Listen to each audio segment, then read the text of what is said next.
Well, hello there, my little devils, and welcome back to 31 Films of Halloween, Day 9. I almost forgot how to count there for a second. What is happening up here? Oh my god.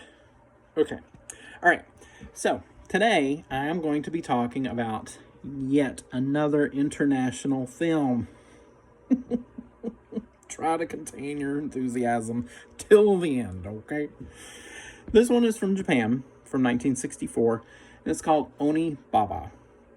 And Onibaba translates into Devil Woman, which will make sense as this continues. So Onibaba takes place during the 14th century during a civil war, and it centers around two women. One is a mother, and the other one is her daughter-in-law. And neither of them have names in this film, just so you know. They are basically referred to as the mother and the daughter-in-law. So they are actually waiting for this young man named Kichi, who is the son of the mom and the husband of the daughter-in-law, to come home from this war. They haven't heard from him. They don't know if he's a prisoner, if he's missing, if he's dead. They know nothing. And they are surviving on scraps. They live in this really, ramshackle hut. It is not the Sheraton, trust me. And they're surrounded by all this Suzuki grass, which is basically like these really tall reeds, like mega tall. Like I'm 6'4", and they look taller than me in the film.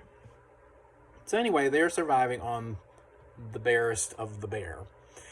And in order to actually even acquire any food, they lure these soldiers and samurai warriors into this trap. They have this big old hole in the ground dug, and they lure them in, and these guys are after them, and then boop, they drop down in this hole.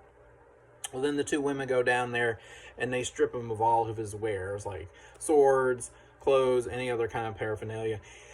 And they take him to this, dude, it's like he has this weird ass pawn shop or something. Like they trade it in for rice or anything else that, he deems trade-worthy. So one day after they make a trade, they're back in their little 5-star hotel room. And they're eating some rice and things. No mint for pillow. And this dude shows up who used to be their neighbor. And his name is Hachi. Yeah, this guy has a name. Why do the men have a name and the women don't? I just realized that is so rude. Anyway, so Hachi was once their neighbor, and he was actually BFFs with Kichi. And Mama's asking, "Where's my son? What happened to him? He dead? He missing? What's going on? I need to know. I need to know because you eat my rice right in front of me." And he tells her this story about how Kichi died while he was trying to thieve some supplies from farmers.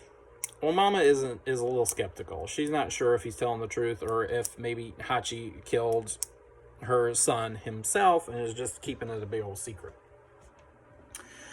Well, of course, Hachi is making googly eyes at his best friend's wife. Man, come on. Rein it in. They gave you some rice. That's all you're getting. But he wants more. And so at first the daughter-in-law is like, no, I don't think so. I would not come near you with a 100-foot pole. And I concur. He is not pretty. But passions are soaring and desires are burning and blah blah blah. So she gives in to the deed.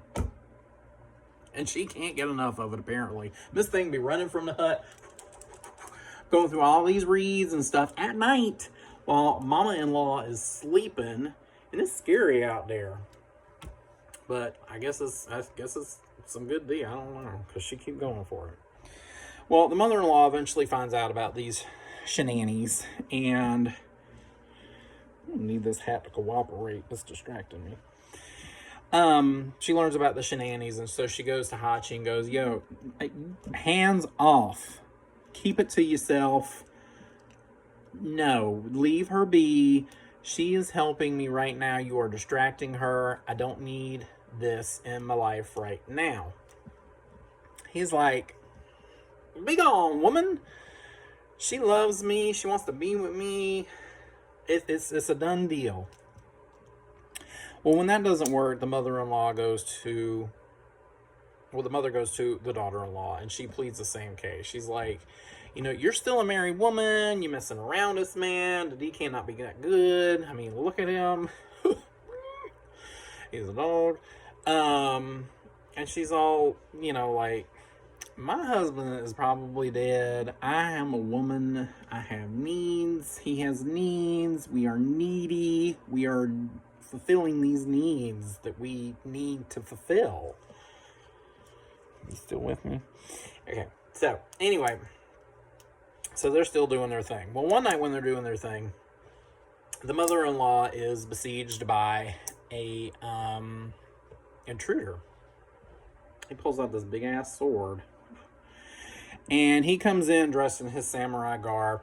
And he has this, like, hideous mask on. Like, these huge eyes, horns sticking out, and this, like, just malicious, lascivious grin on its face.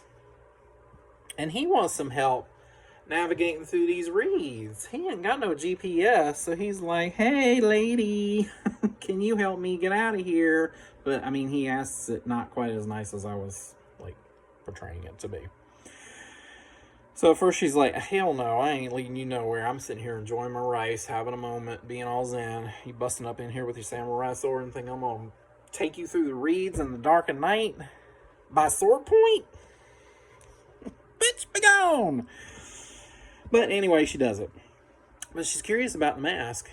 And she asks, as a favor, for taking him through the reeds if he'll remove his mask. Well, he's like, so typical man, I'm sorry. But he's like, I am way too handsome. My beauty is too much for you to feast upon if I remove this mask. What? Okay, first of all, unless it is Chris Evans or Pedro Pascal or Paul Mescal underneath that mask, that's some bullshit.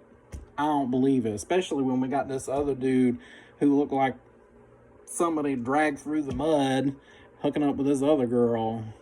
No, you men are not purty, okay? But anyway, she does it anyway because she don't want to die. So she leads him through the reeds, jumps over the big hole in the ground. Boop. He goes down in the ground. Does a doornail. She goes down there, strips him of all his stuff, including his mask. And when she takes the mask off of him, he's all like, I mean, they need a plastic surgeon because it looks rough. Like, there is no kind of cold cream, nothing gonna fix that nonsense.